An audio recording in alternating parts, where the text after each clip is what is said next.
Okay, hopefully you have completed your bell ringer questions for today, so let's go over those real quick before we get started with today's lesson.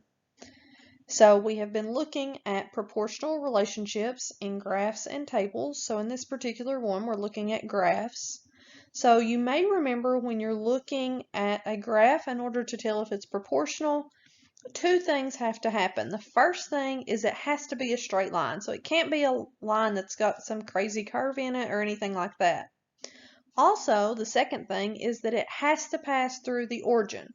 So just to remind you, the origin is located here at 0, 0. So right in the corner of these two graphs is what we call the origin.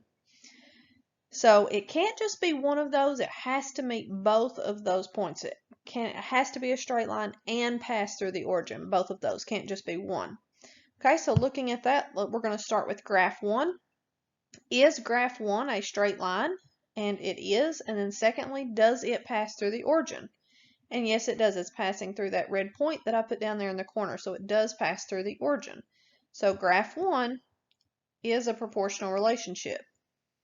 Now, looking at graph 2, it is still a straight line, just like graph 1 was, and it also passes through the origin, which means that graph 2 is also a proportional relationship.